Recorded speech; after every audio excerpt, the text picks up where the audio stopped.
নমস্কার, আমি স্নিগ্ধা। যারা গল্পের বই বা লেখা পড়তে ভালোবাসেন কিন্তু কোনো অসুবিধার কারণে পড়তে পারেন না, তাদের জন্য আমার এই চ্যানেল। আমার লেখা কিছু গল্প নিয়ে স্নিগ্ধার সাথে কিছুক্ষণ। আমার আজকের লেখা গল্প পরমা। উত্তর কলকাতার বনেদি পরিবারের একমাত্র মেয়ে পরমা রায়। পরমা এক কথায় পরমা সুন্দরী। তবে শুধু সুন্দরী বললে ভুল হবে, রূপের সাথে গুণও তার খুব সুন্দর তার গানের গলা, সাথে আঁকার হাতও খুব ভালো। বাড়িতে বাবা মা ও ঠাকুমা আছেন। ঠাকুমার আদরের পরিদিদি। ঠাকুমা তাকে চোখে হারান। স্কুলে যাওয়া লেখাপড়া করার সময় ছাড়া সব সময় ঠাকুমা তাকে কোলের কাছে বসিয়ে রাখেন এবং এমনকি মাঝে মাঝে নিজে হাতে খাইয়েও দেন। ঠাকুমা তাকে নানা রকম গল্প বলেন আর পরমা তাকে কীর্তন গেয়ে শোনায়। ঠাকুমার ছোটবেলার সই নিভারানী দেবী মাঝে মাঝে তাদের বাড়িতে আসেন। ছোট্ট পরমাকে তিনি খুবই ভালোবাসেন, তার জন্য নিত্য নতুন জিনিস সঙ্গে নিয়ে আসেন। একদিন সে তার সইকে বলেন তিনি পরমাকে তার নাতি অমিতের বউ করবেন। ঠাকুমা তার ছেলে বউকে সে কথা জানান। তাদেরও আপত্তির কোনো কারণ ছিল না। মাধ্যমিক পাশ করার পর শুভ দিনে পরমা আসে দক্ষিণ কলকাতার স্বর্ণ ব্যবসায়ী কৃষ্ণমোহন বোসের বড় ছেলে অমিতের বউ হয়ে। শ্বশুরমশাই তাকে প্রায় সোনা দিয়ে মুড়িয়েই নিয়ে আসেন। শাশুড়িমা তাকে বরণ করে ঘরে তোলেন। তিনি স্বল্পভাষী কিন্তু খুবই ভালো মানুষ। প্রথম দেখার দিন থেকেই তিনি খুবই ভালোবেসে ফেলেন পরমাকে। বিয়ের আগে পরমা দিদি শাশুড়ি অবশ্য একদিন তাকে নিয়ে এসেছিলেন তার হবু শ্বশুর বাড়িতে। বলেছিলেন সব দেখে নে মা, তোর পছন্দ কিনা। পরমা এসে দেখেছিল বিরাট বড় বাড়ি, গাড়ি, বাড়ির নিচে সোনার মস্ত বড় দোকান এবং তার থেকেও আরও বেশি সবার ব্যবহার তাকে মুগ্ধ করেছিল। বাড়িতে বউ হয়ে আসার পর দেওর সুমিতের সাথে তার বন্ধুত্ব গড়ে ওঠে। সুমিত তারই সমবয়সী। দিদি শাশুড়ি নিভারানী দেবী তার ঠাকুমার মধ্যে তাকে খুব ভালোবাসেন, নানা রকম গল্প তার সাথে করেন। স্বামী অমিত পরমার থেকে প্রায় বছর 8 বড়। তিনি খুবই শান্ত প্রকৃতির মানুষ। বাবার ব্যবসার বেশিরভাগ দায়িত্বই তার কাঁধে। শ্বশুরমশাই তার বৌমাকে খুবই ভালোবাসেন। মাঝে মাঝে নতুন ডিজাইনের গয়না ছেলে অমিতের হাতে করে তাকে দেন। মাঝে মাঝে অমিতকে নিয়ে পরমা মা বাবা ঠাকুমার সাথে দেখা করতে আসে।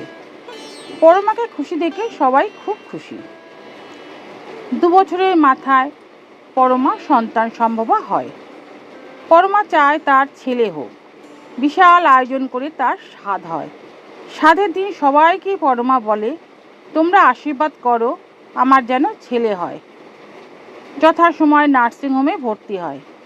জ্ঞান ফিরলে জিজ্ঞেস করে আমার ছেলে হয়েছে তো, কোথায়, আমি দেখব।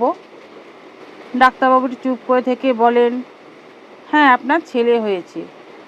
সে একটু অসুস্থ বলে আলাদা স্পেশাল কেবিনে চিকিৎসার জন্য রাখা হয়েছে, কালকে দেখবেন। পরের দিন নার্স তাকে হুইল চেয়ারে বসিয়ে তাকে পাশের কেবিনে নিয়ে যায় এবং তার ছেলেটিকে দেখায়। বাচ্চাটি জন্মগত হার্টে একটা ফুটো নিয়েই জন্মেছিল। অনেক চেষ্টা করেও বাচ্চাটিকে শেষমেশ ডাক্তারবাবুরা বাঁচাতে পারেনি। তাদের চেষ্টা বিফলে যায়। পরমাকে কিছু জানানো হয় না। বিকেলে বাড়ির সবাই তার কাছে আসে, কথা বলে, কিন্তু বাইরে কিছু কথাবার্তা তার কানে এলে এবং পরিবারের সবার অস্বাভাবিক আচরণ দেখে পরমা কিছু আন্দাজ করতে পারে আর তারপরেই সবাইকে প্রশ্ন করে, কিন্তু কেউ কোনো উত্তর দেয় না। সব কিছু বুঝতে পেরে কাঁদতে কাঁদতে অজ্ঞান হয়ে যায় সে। ডাক্তারবাবুর চেষ্টা এবং নার্সদের সেবা শুশ্রূষায় সুস্থ হয়ে 10 দিনের মাথায় বাড়ি আসে। ডাক্তারবাবু বাড়ির সবাইকে বলে দেন পরমাকে সবসময় হাসি খুশি রাখার কথা এবং নিয়মিত ওষুধও খেতে হবে। সবাই মিলে ওকে হাসি খুশি রাখার চেষ্টা করে। বাবা মা ও ঠাকুমা 2-3 দিনের জন্য পরমার কাছে এসে থাকেন, তার দুঃখ ভোলার জন্য চেষ্টা করেন, কিন্তু পরমা কিছুতেই শোক কাটিয়ে উঠতে পারে না। তারপর দেখতে দেখতে কেটে যায় 3-3টে বছর। 3 বছরে পরমা হারিয়েছে তার 2 ঠাকুমাকে। এই দুঃখের মধ্যেও একটা আনন্দের সংবাদ সবাইকে খুশি করে। পরমা আবার সন্তান সম্ভবা হয়।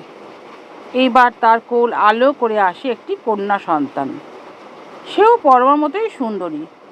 শাশুড়িমা তাকে দেখে নাম রাখেন ঐশ্বর্য। অমিত, পরমা এবং বাড়ির সবাই সব দুঃখ ভুলে তাকে নিয়ে আনন্দে মেতে ওঠে। শাশুড়িমা মাঝে মাঝে পরমাকে বলেন, তুমি আয়ের কাছে ওকে দিয়ে একটু বিশ্রাম নাও, নাহলে তুমি যে অসুস্থ হয়ে পড়বে। কিন্তু পরমার ছেলের শোক কিছুতেই ভুলতে পারে না। সবসময় তার একটাই চিন্তা, মেয়ের কিছু হবে না তো। হয়তো সেই চিন্তাতেই সে মাঝে মাঝে অসুস্থ বোধ করে, কিন্তু বাড়ির সবার চিন্তা হবে বলে কাউকে কিছু জানায় না। আস্তে আস্তে ঐশ্বর্য সবার আদরে বড় হয়ে ওঠে। তার বেশি আবদার সব তার কাকুর কাছে। কাকুর চোখের মণি সে। ইতিমধ্যে সুমিতেরও বিয়ে হয়েছে। ঘরে বউ হয়ে এসেছে সীমন্তিনী। সেই পরমার মতো ধীর স্থির শান্তশিষ্ট না, একটু চঞ্চল প্রকৃতির। সেও ঐশ্বর্যকে খুব ভালোবাসে। ঐশ্বর্য তার কাম্মাকে খুব ভালোবাসে। কাম্মার সাথে খেলা করে। দেখতে দেখতে ঐশ্বর্য 5 বছরের হয়। তার জন্মদিন পালন করা হয়। দাদু দিদাকে সেদিন পেয়ে ঐশ্বর্য খুব খুশি হয়। তাদের ছাড়তেই চায় না। কয়েকদিন পর ঐশ্বর্য স্কুল থেকে ফেরে জ্বর নিয়ে। পরমা ভীষণ ভয় পেয়ে যায়। ডাক্তার ডাকা হয়। তিনি দেখে বলেন, চিন্তার কিছু নেই, ভাইরাল ফিভার, কিছুদিনের মধ্যেই সেরে যাবে। পরমা কিন্তু না খাওয়া ভুলে সারাক্ষণই মেয়ে সেবা শুশ্রূষায় ব্যস্ত হয়ে পড়ে। অমিত জোর করে ওকে খাবার খাওয়ায়, ওষুধ খাওয়ায়। কয়েকদিনের মধ্যেই ঐশ্বর্য সুস্থ হয়ে ওঠে। কিন্তু পরমা এবার একটু বেশি অসুস্থ বোধ করে, তবে কাউকে সে বুঝতে দেয় না। সেদিন সকালবেলা পরমা মেয়ের জন্য ম্যাগি করছিল। হঠাৎ করে পড়ে গিয়ে অজ্ঞান হয়ে যায়। সবাই ছুটে আসে। অমিত, সুমিত তাড়াতাড়ি পরমাকে নার্সিংহোমে নিয়ে যায়। ডাক্তার চেক আপ করে বলেন ওনার ব্রেন স্ট্রোক হয়েছে, উনি কোমায় চলে গেছেন। আকস্মিক এই ঘটনায় পুরো পরিবার স্তব্ধ হয়ে যায়। পরমার বাবা মাকে খবর দেওয়া হয়। অমিত পরমার বাবা মাকে নিজেদের বাড়ি নিয়ে আসে। 2 দিন পর পরমা মারা যায়। সবাই দুঃখে ভেঙে পড়ে। সীমন্তিনী ঐশ্বর্যকে নিজের মেয়ের মতন বুকে টেনে নেয়।